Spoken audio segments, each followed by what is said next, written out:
Good morning. Good morning. Welcome to our Cousins Lecture. We are glad that you are here, whether you are with us near or from afar. Welcome. I've had the privilege to introduce to you all, to welcome Dr. Mark Biddle, Old Testament and Hebrew professor here at BTSR. He has been a part of this community since 1996. So he is in his 20th year here. So we are glad that you are able to come and speak with us about what it means to have and be a part of Baptist polity and biblical theology and responsible citizenship. So this afternoon we will be in here. There's a lunch afterwards, and at the same time, same place tomorrow with lunch as well. So Dr. Biddle, thank you. We're glad you're here.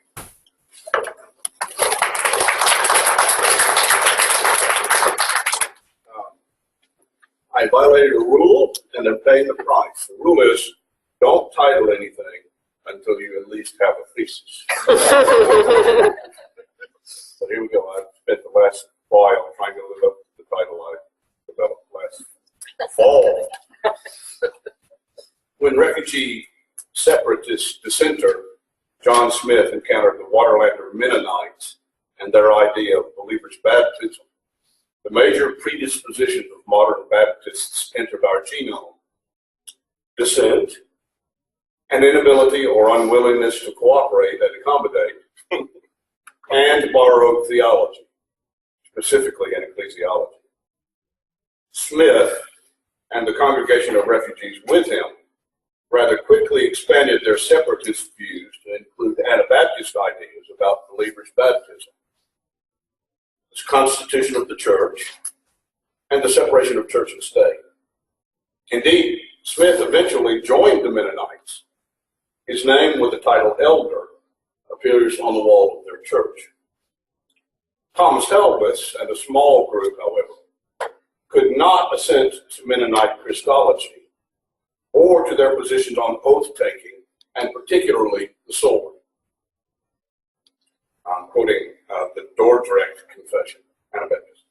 As regards revenge, that is, to oppose an enemy with the sword, we believe and confess that the Lord Christ has forbidden and set aside to his disciples and followers all revenge and retaliation, and commanded them to render to no one evil for evil, or cursing for cursing, but to put the sword into the sheath, or, as the prophets have predicted, to beat the swords into plowshares.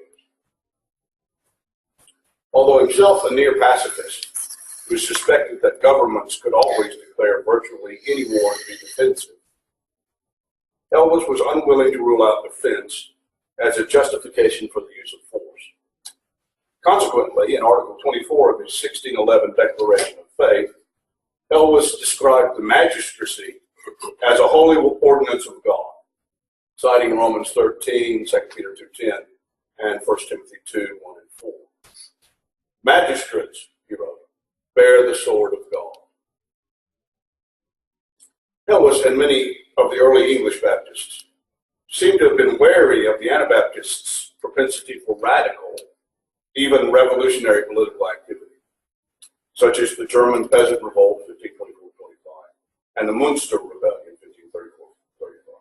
Indeed, in the first generation after Helwitz, English Baptists appeared in significant numbers in the ranks of the revolutionary Fifth Monarchy men. The dates for that movement, 1649 to 1661.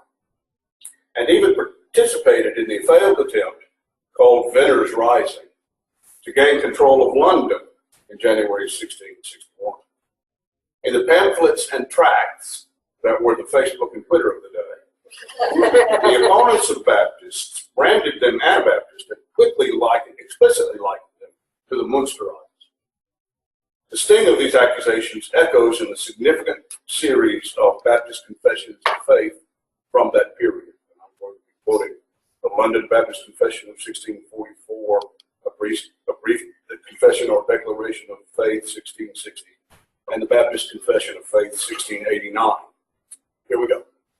We are to make supplication and prayer for kings and all that are in authority, that under them we may live a peaceable and quiet life in all goodliness and honesty.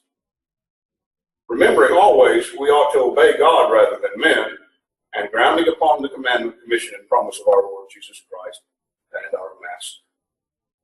We believe that there ought to be civil magistrates in all nations for the punishment of evildoers and for the praise of them that do well. God, the supreme Lord and King of all the world, has ordained civil magistrates to be under him over the people for his own glory and for the public good.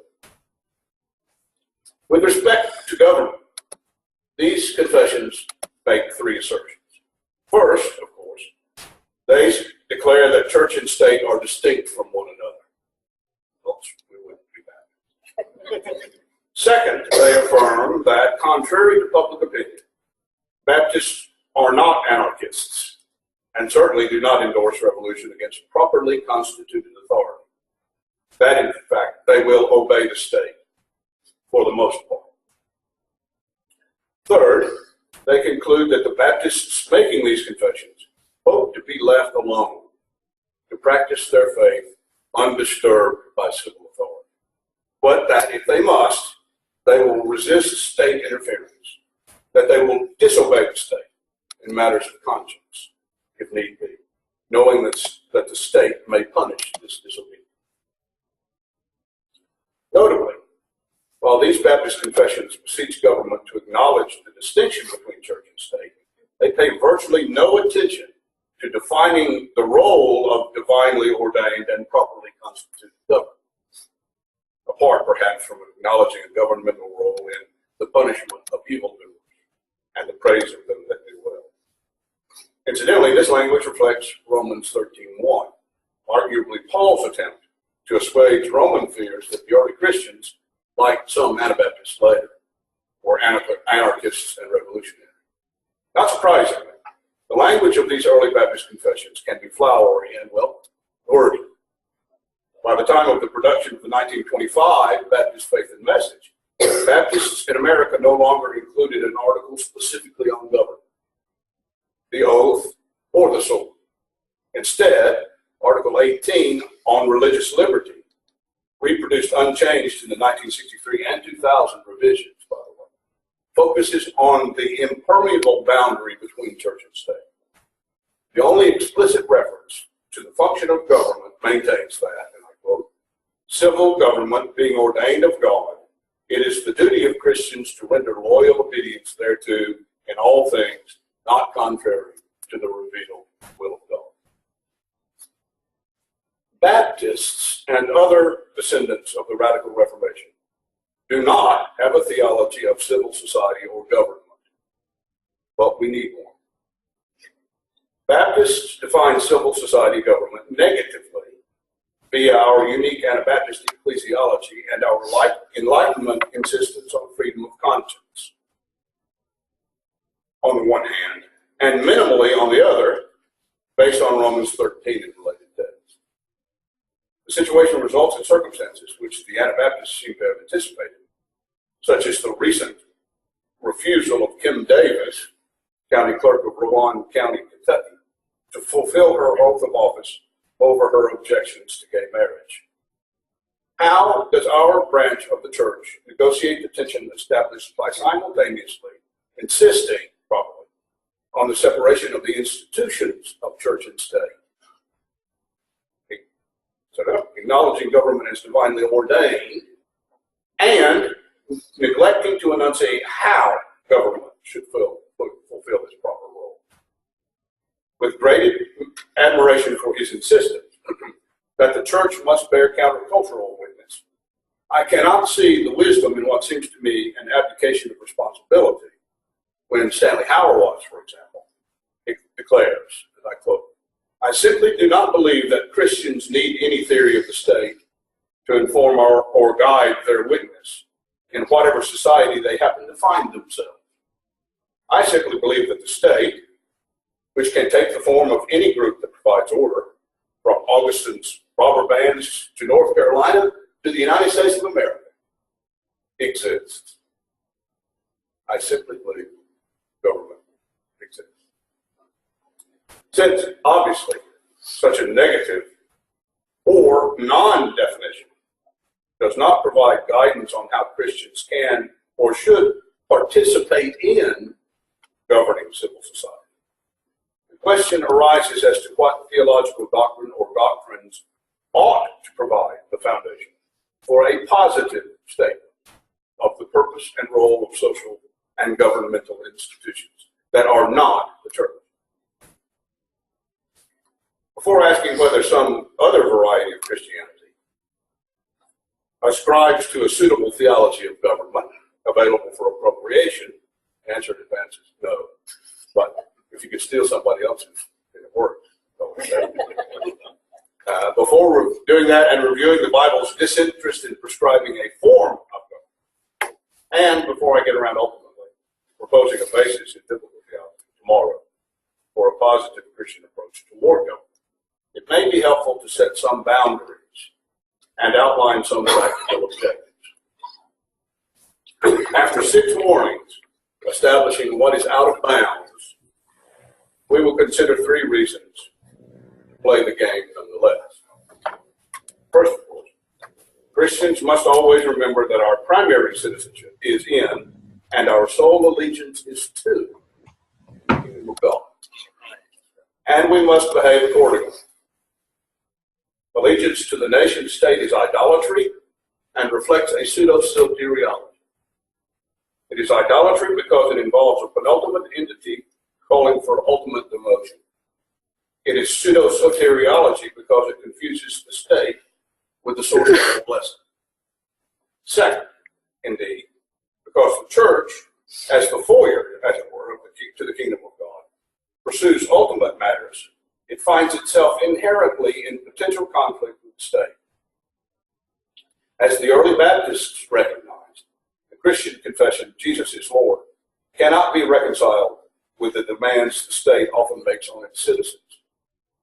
To make war, to finance discrimination with taxes, or to promote national arrogance are but a few examples.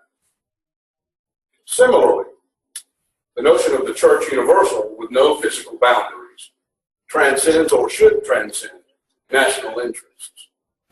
When it does not, ridiculous situations arise in which combatants on opposite sides of a battle line can both claim to be on the side of the one God.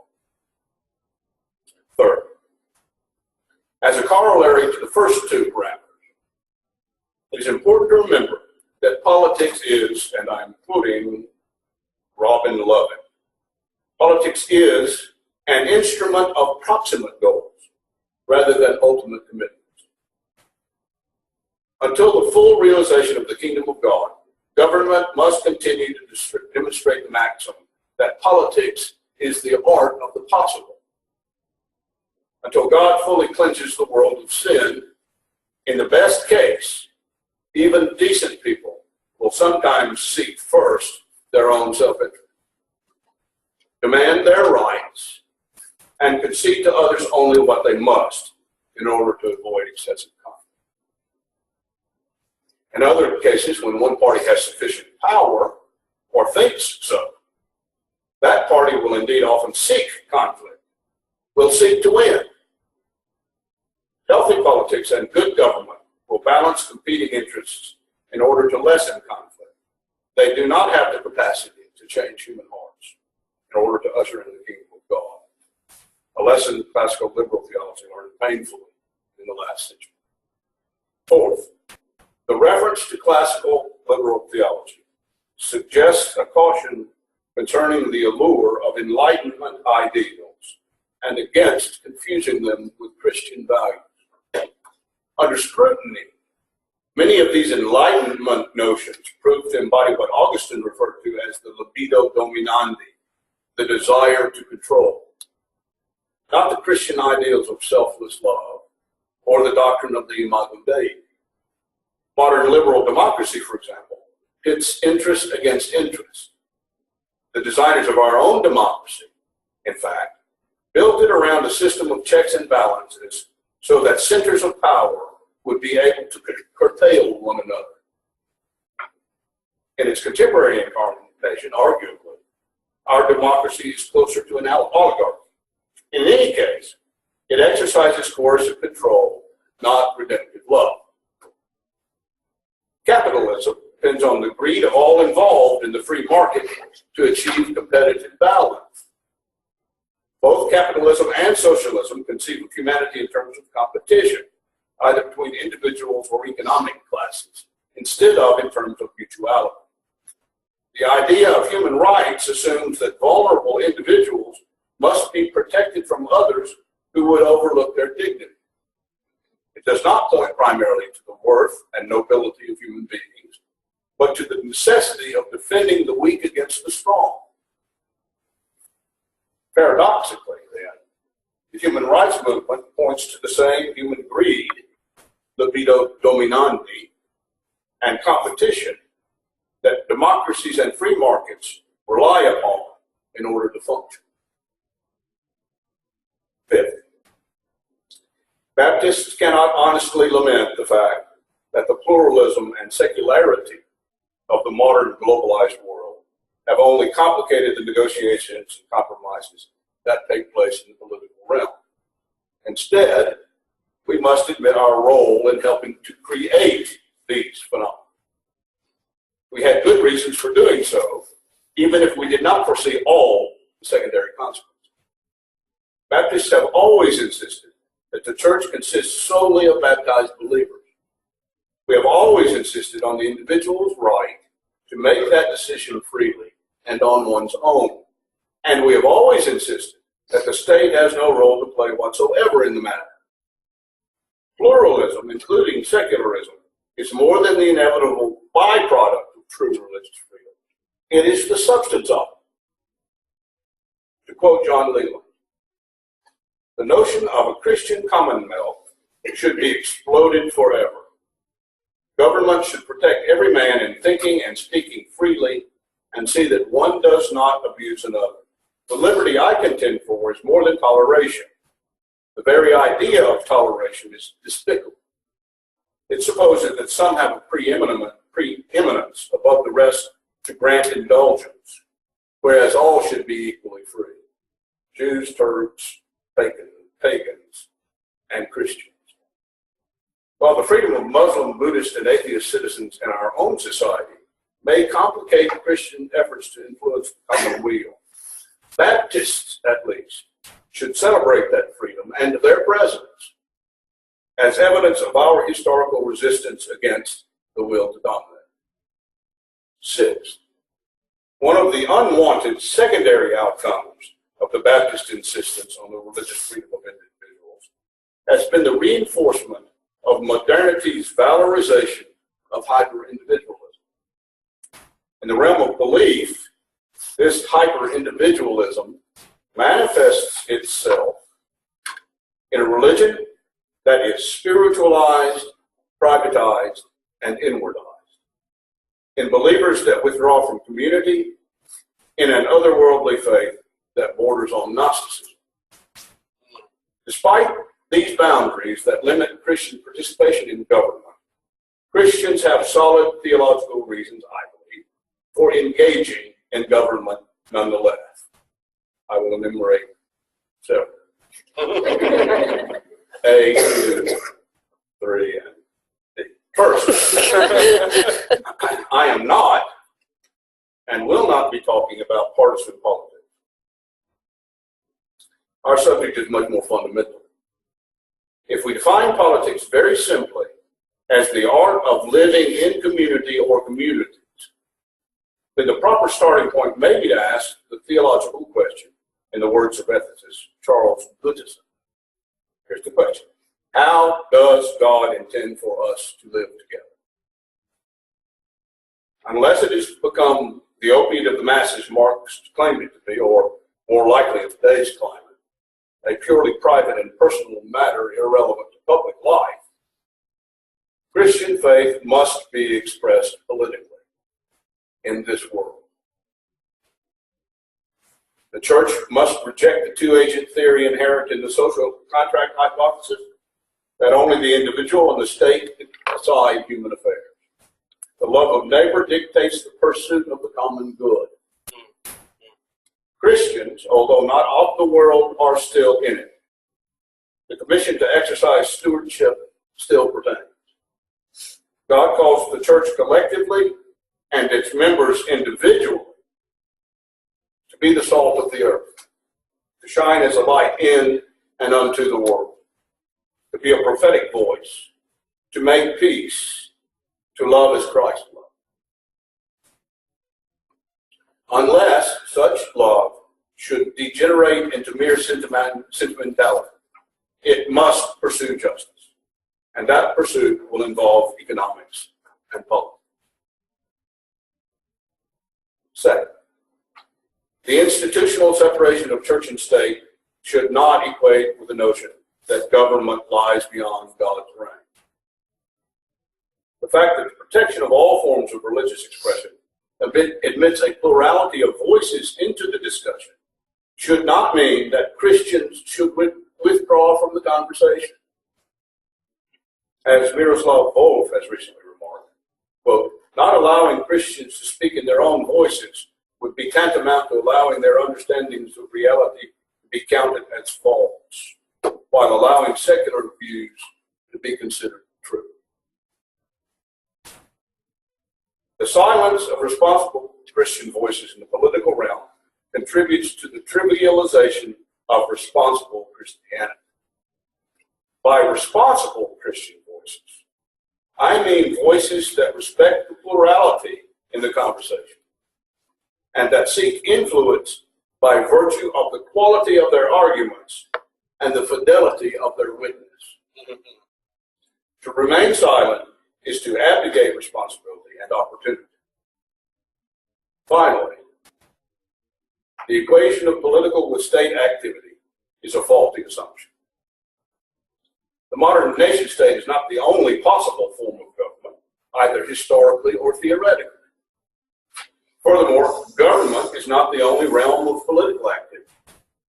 Any number of charitable organizations and advocacy groups provide opportunities for Christian engagement in politics, defined as the pursuit of communal life in accordance with God's will. From a simply practical standpoint, in fact, it is difficult to envision how the institutional separation of church and state could possibly be maximized to result in a strict separation between Christians and citizens. Indeed, some citizens are also Christians. My concern is to avoid such a schizoid situation. I have no expectation of creating a Christian society and no interest in coercing non-Christians into conformity. I certainly do not hope to usher in the kingdom of God through political activity. I do, however, want to find a framework in which I can be fully Christian and fully engaged in shaping the society I share with Jews, Turks, pagans, and other Christians. The desideratum is, as Max Stackhouse states it, a public theology that points toward that universal righteousness that is likely only to be realized in another life. Whew. I wrote a long, thick thing. All right, here we go. Will it be necessary to develop this theological approach to ethics from scratch? And by the way, when I was writing, this is the point at which I thought, gosh, I hope somebody already got a head start on this, and I don't have to think this all the way through.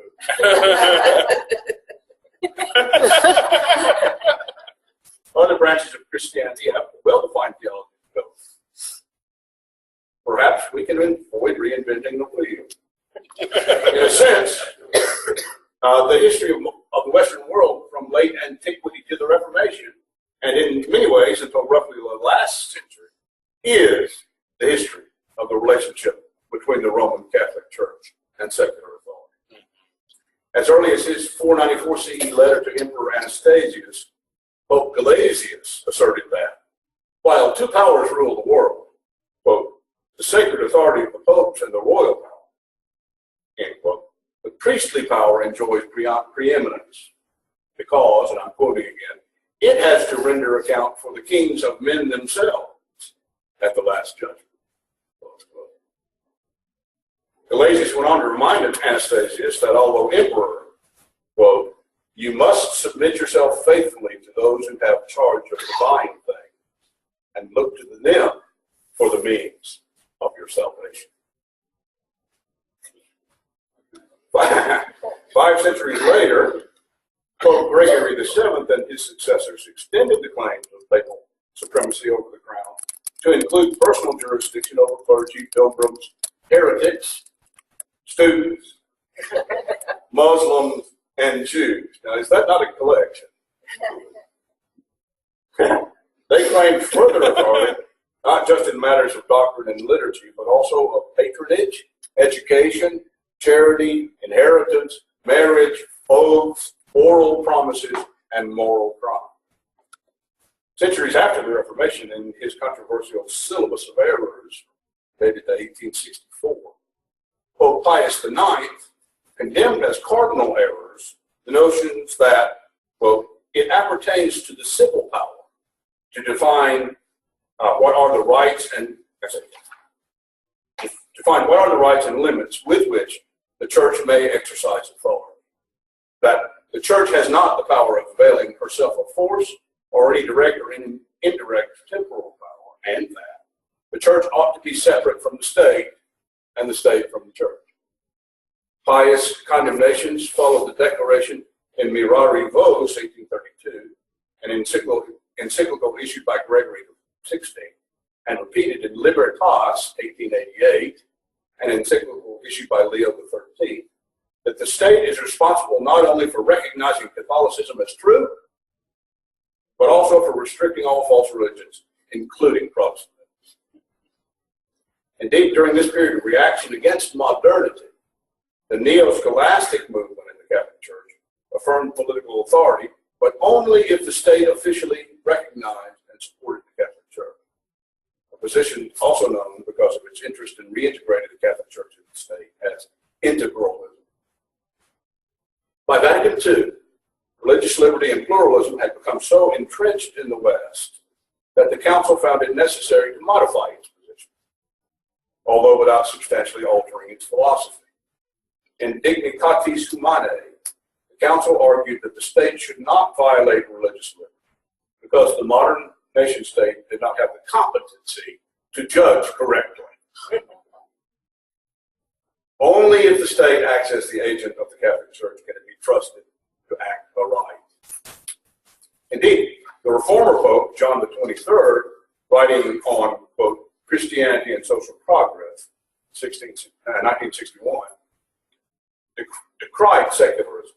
The most perniciously typical aspect of the modern era consists in the absurd attempt, quote, to reconstruct a solid and fruitful temporal order divorced from God, who is in fact the only foundation on which it can endure.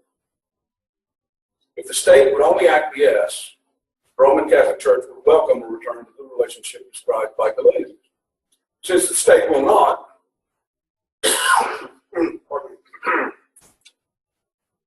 the church exercises discipline over baptized Catholics. During the 2004 election, for example, several American bishops tried to discipline John Kerry, if you remember, because of his positions on social issues. 24 said that Catholics who voted for Kerry could not receive communion. As recently as 2010, Benedict XVI has reaffirmed the Church's authority to coerce the baptized on matters of conformity to church doctrine in the political realm. In sum, the Catholic Church accommodates separation of church and state because political realities dictate that it is so. Eastern Orthodox Church. So, am I going to borrow the Catholic position? What do you think? Eastern Orthodox churches. I could quit now. That had worked. Eastern Orthodox churches also have an established concept of church-state relations dating to Byzantine times. They know they're referred to as symphonia. It holds forth the ideal of church and state in close cooperation as equals. The church views the power of the state as a necessary means for achieving the church's ends in society, and therefore often makes quid pro quo deals with the state. In the history of Eastern Orthodoxy, several Byzantine emperors, for example, Justinian I, Heraclius, Constans II, took advantage of the superior power of the state to exert direct influence over spiritual matters, issuing doctrinal statements even, disposing bishops, manipulating church councils.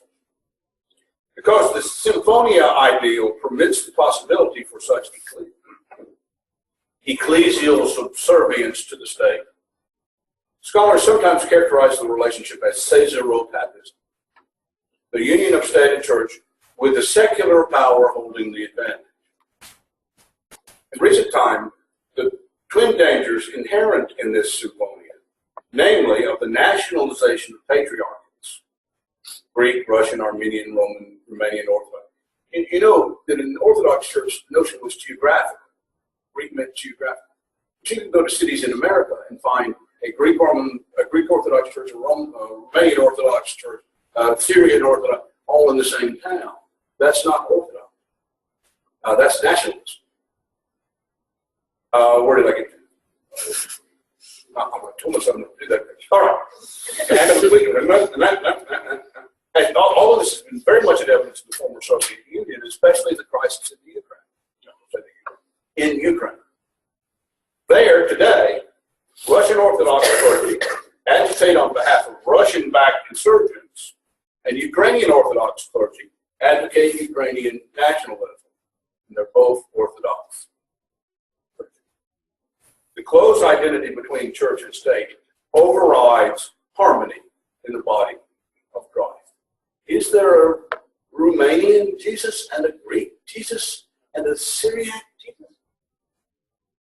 Although it arrived at the position much later than did Orthodox, and by an unusual route, Anglicanism can be categorized as truly Caesaropapism. Even John Wesley, a founder of Methodism, which was originally a movement within Anglicanism, believed in the divine right of kings as the authority to govern granted by God, not the people. Wesley believed in the organic unity of crown, church, and people. That is, he held the notion of a corpus Christianum, one society in which the church and the state are but aspects with different functions, but united under the headship of the king. The two main wings of the Reformation can't be Orthodox, can't be Anglican. I won't work with it. The two main wings of the Reformation adopted divergent stances. Building on St. Augustine's delineation of two cities and Pope Gelasius' notion of two swords, Martin Luther developed the theory of the two quite distinct kingdoms in which all Christians live. A kingdom in this world and a kingdom of God. In conformity with Luther's doctrine of sin, namely that the fall so marred the Imago Dei that it is virtually impossible for human beings to do good. And with his soteriology, namely that even the effort to do good becomes self-justification through works. In other words, Luther saw the relationship between the kingdom of God and the earthly temporal power in chronological terms. The church concerns itself with the spiritual matters of redemption and salvation and awaits the eschatological kingdom of God. The temporal power, on the other hand, must restrain the sins and crimes of fallen humanity today. In Luther's thought, politics can only deal with a kind of pragmatic disciplining of irremediably perverse wills, which together constitute an intrinsically amoral sphere that cannot be preached. Incidentally, Reinhold Niebuhr's Christian realism, sometimes called Christian pragmatism, stands directly in this lineage. For Niebuhr, not the pursuit of good, but the restraint of evil is the reason why Christians enter politics. According to Lutheran two kingdoms theory, individual Christians find themselves in one of these worlds, awaiting the next. As citizens of the contemporary state, therefore, they may not only be justified, but obligated to pursue the interests of the state in ways that contradict the ideals of the coming kingdom of God. This bifurcation of the believer is quietist, dualist, and dangerous. It explains how people could be good Lutherans on Sunday and also be good Nazis throughout the week. John Calvin and Reformed Christianity. Better just go ahead and start working on the new wheel because these looks around for an old junkyard. I'm noticing. One more try just for John Calvin and Reformed Christianity consistently derive theology from their fundamental understanding of the sovereignty of God as expressed in relation to church and state in the orders of creation. Somewhat like the Orthodox notion of symphonia, Calvin sought the parallel harmonious governance of church and state. God ordained both, although each has unique responsibilities and competencies. In contrast to Luther's chronological understanding of the relationship between earthly kingdoms and the kingdom of God, Calvin saw the earthly kingdom as the precursor to the kingdom of God, in which the current political order would culminate and find fulfillment. Calvin sought to instantiate this idea by returning to the Old Testament concept of society as society under God and ordered by covenant. While ideally, or perhaps better in most cases, civil and ecclesial authorities have distinct jurisdictions, Calvin's understanding of the purpose of civil government opened the door to the temptation to use the power of the state coercively. The libido dominandi resurfaces regularly in our account. Three citations from Calvin's Institutes outline the problem. On the one hand, Calvin argues, magistrates are ordained protectors and vindicators of public innocence, modesty, decency, and tranquility, and their sole endeavor should be to provide for the common safety and peace of all. On the other hand, Calvin understands this endeavor for safety and peace to include the responsibility, however, to enforce true religion, to prevent idolatry, blasphemies, etc., even to employ coercive force. Calvin's role in the execution of Michael Servetus for heresy provides an even better example, not in words, but in deeds. In review, and hopefully not to oversimplify, existing theologies of government occupy a 2x2 matrix. One axis involves the superiority of either the church or the state.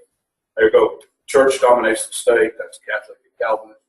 Or the state dominates the church, that's Orthodox and Anglican.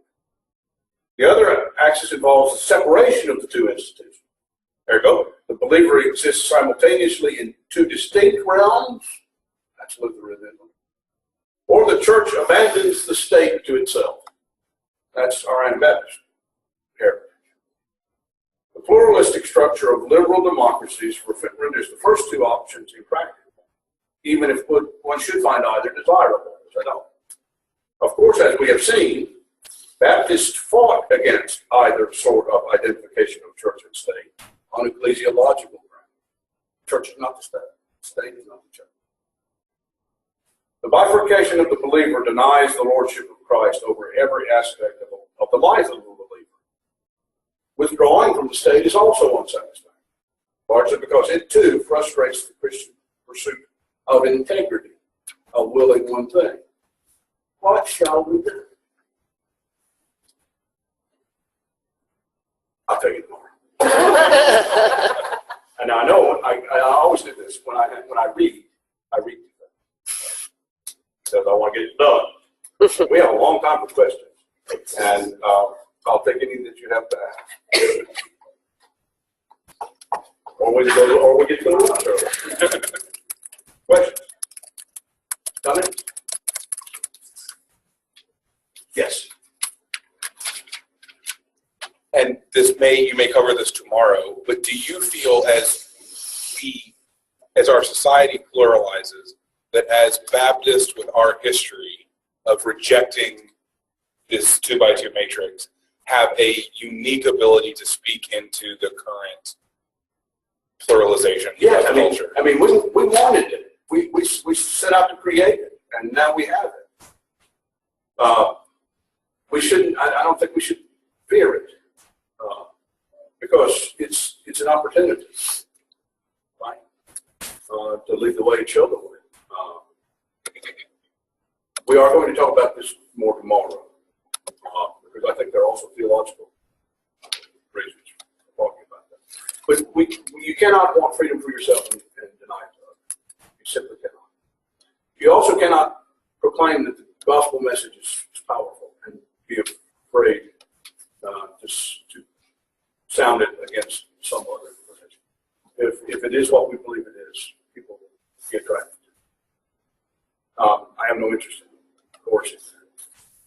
And as Baptists, I think we ought to just say, yeah, we helped create this situation. We wanted to. We set out to.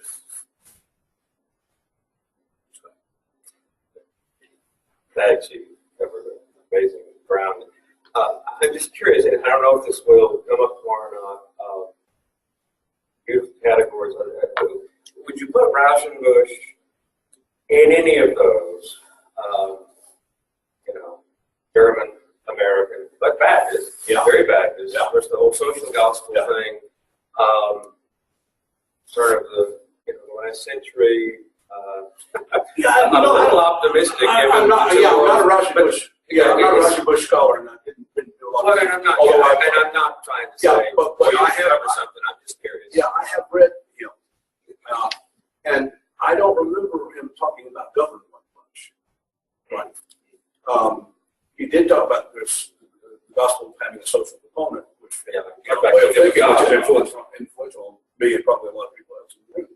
But I don't think, like most Baptists, he didn't tackle the whole question of what government is or should be. I don't believe. If he did, I don't know where. I did a lot of the Kingdom of God, and I'm not an expert either. Yeah. If he did, I've never read it and don't know where to look. And I would say remember the social gospel piece. He felt like the church ought to take care of the community. Yeah, that's right. Yeah. And not the government. Yes, yeah. And so I think, that is. And in that sense, he was a little Anabaptist. The whole benevolence. Can you repeat that back? Yeah. As opposed to saying, the observation was that Rauschenbusch seemed to think it was the church's responsibility to take care of social and economic gospel issues. And in that sense, he was Anabaptist. Didn't see a role for government. Kind of hoped it would, the Kingdom of God might just come on. We got a lot. He was wrapped up in that liberal, classical liberalism thing too, that proved to be a bad idea. It's not going to happen. War that ends all war. But that continual thought of care of all. I wish we've lost it today. We want to care for ourselves and not the care of all. You mentioned it, my right as opposed to allowing everybody to have that same. I don't know how to get it back. And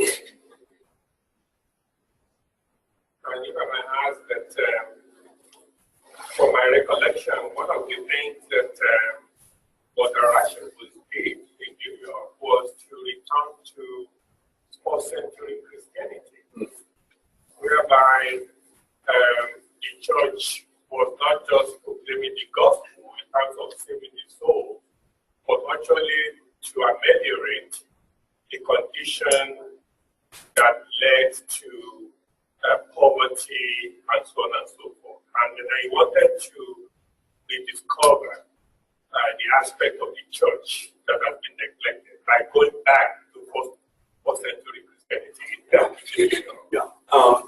I'm just I know it's, and you all, or most of the people in this room, are my friends and students, and you know how quickly I will go to social gospel kinds of things because of the prophets.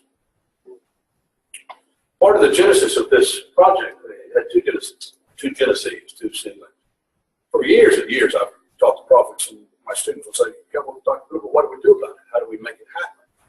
And I typically say, I'm not an economist or a political scientist. that's for somebody else to figure out.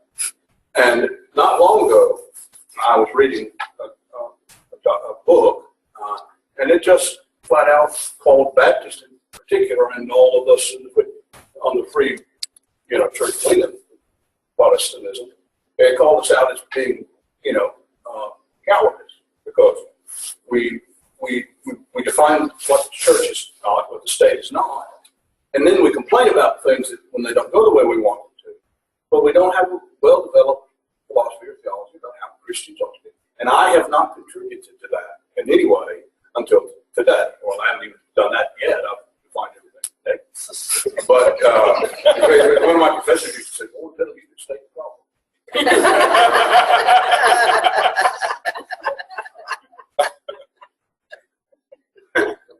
But I decided when this opportunity came along, I said, okay, I'm going to take that challenge. Quit doing to student what I've done over this year. So I'm going to go figure it out for yourself. That's tomorrow's day. But that's typically Baptist. I grew up in a situation where a Baptist separation of church and state meant you don't talk about politics at all. Anyway, you just don't talk about politics or political issues. And if politics is what we do to live together, then how can politics not be a Christian concern? I just don't see how that's possible. Well, if you just said anything about it, was anything, a local election, determine when the street lights would turn off on the weekend, was considered out of bounds. It was meddling. It's worldly. Yes. You spoke a little bit, I picked up a little bit on economy. Economy is a past of mine before I came into industry. So you spoke a little bit of capitalism and socialism, and then one speaks of community, and one speaks of individualism. They don't bring the two together.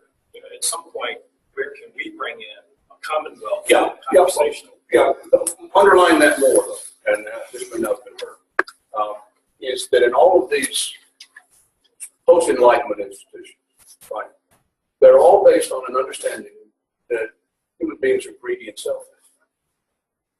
And everything is built on that. Capitalism is built on that. Socialism is built on the competition between classes. As I mentioned, our government is set up very cynically. The notion is that you better have three branches that balance each other out and divide one of those up three different ways and make it very complicated for people to get together on things, because if we don't, somebody's going to pull one over on the rest of us, and we can't have that. That's not highfalutin language. But I think the founding fathers wanted things to move very, very slow. And they've done it. Because we don't trust each other. So human rights are about I don't trust you. Our system of government is about I don't trust you. Capitalism is about I don't trust you. That's not a very Christian foundation. We're not all greedy and selfish. Yeah, there is greed and selfishness, but it's one thing. Let's institutionalize it and leave it be. That's what we've done. I don't see the church as being the church if it accepts that. Because Jesus came to say, this is our there, don't we? We start there, but we don't stop there. Because there is Decided you would be sinful. no, I'm not saying it. I'm not saying, but the base, your whole, yeah, all part of the church is that can be redeemed. yeah. I mean, it's like basing all your health care on viruses or something. I mean, you don't. What do you do with someone when they come to your office and you can, as a medical doctor, and you can do something to enhance their health, but you can't identify a sickness, and you say, "I'm about sickness." Go away, come back when you're sick. Because I don't do anything for health. No, or you should stay sick all the time, because then I can be your doctor. But if I get you well, then I don't. Well, we don't operate on that. None of these systems operate on the notion of getting well. They operate on the notion of nurturing greed and nurturing selfishness. And I can't be, as a Christian, I don't think I should be checking greed and checking self. Like you But said, it also the way you nurtures check it, the way you trust. check it is, the way I check your greed is by being as greedy or more so. If I'm more greedy than you lose. So you better you better practice your greediness. For my greed, I'm practicing mine. I will.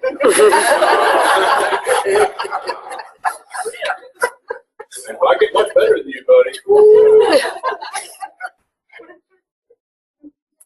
the letters that Jefferson pulled this early, theology of thoughts for government came from this sense and that conversation that the success of capitalism is on self-importance. So all of that was drawn from his writings. Yeah, well, he got it from human law. But now, let me boil down to what I fundamentally say. Let us not confuse Christian values with post-Enlightenment values. These are all Enlightenment values. The word liberal originally meant people who understood that what we better do is breed it out with each other and fight it out with each other, and everybody has right. Christianity is not based on those values. We know that people are sinful. We know that there's greed. But that's not what we're about. That's not our business. That's not what we're basing it on. What we're trying to nurture. What we're trying to redeem. 5 more minutes.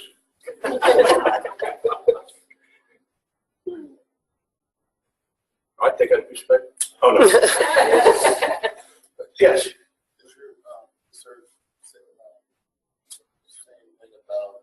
Negative effects of church getting involved. Do I have anything to say, or did my research turn to be anything about the negative effects of the church getting involved in political issues? Yeah, I mean, the question is how should the church be involved in political issues? If the church is involved in a way in which it's exerting power and exercising power over, then my concern is whether the church starts imposing a variety of its will on everybody else, and that won't do it. I'm not interested in that. There are other ways for the church to be involved. And by the way, maybe I didn't make a big enough deal about this. I said it. I didn't say it slowly or loudly enough. The separation of church and state as institutions, right? That's one thing. But you can't drive that wedge down the middle of me. I am in the church. I am also in this society. I don't know when I'm one and when I'm not, when I'm the other. Right? Unless I'm going to turn into some sort of worse bipolar and schizoid than I already am. Along a new axis. Right? It's troubling to me that I should be a Christian Sunday and I mean, how do you do that? Now, does that mean that I'm going to advocate a political platform in which Mark Biddle's theology is the law of the land and you have to live the life Mark Biddle wants to live? There are those of you in this room who pray no. People at my house. Because I do want everybody to have that freedom. But having that freedom is part of what I believe as a Christian. Attitude is dominating another individual or another or a society individuals is not what the church ought to be. Or I as an individual. Yeah. And I think that is a paradoxical relationship of Christians in this world. We are simultaneously, we belong to both. And you cannot basically be totally disengaged with the political situation in this world. But at the same time, you cannot, just like Dr. David just said, you cannot enforce your own theological understanding on the church of the faith. So it's a paradoxical relationship. Yes. The issue of negative consequences of action. It seems to me that if you're going to do something in a complex world, you're going to get complex results. Part of that means that you will, if you do something damage. And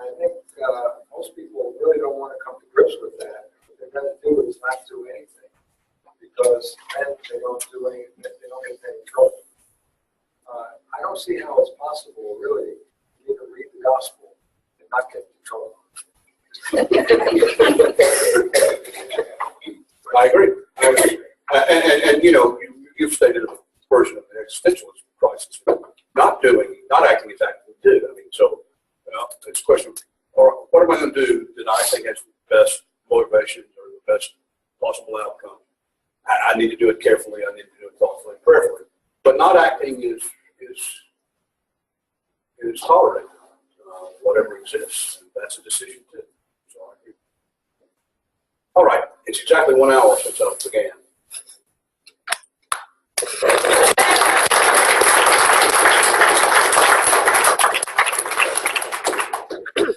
Like I said earlier, same time, same place. Thank you, Dr. Biddle, for your words, for helping us understand what it means to be a responsible citizen in this place, in this society, in this building. I hope that you'll be able to stick around for lunch. Let me bless it, and then we will be dismissed. God creates new life. We come today grateful for Dr. Biddle, the words that he speaks, the ways that he helps us understand what it means to be a responsible citizen in your world. God, thank you for the food that we are about to eat. May it nourish us and make us strong and courageous to serve however you are calling us to serve. In your Christ, in our Christ, in your Son's name that we pray.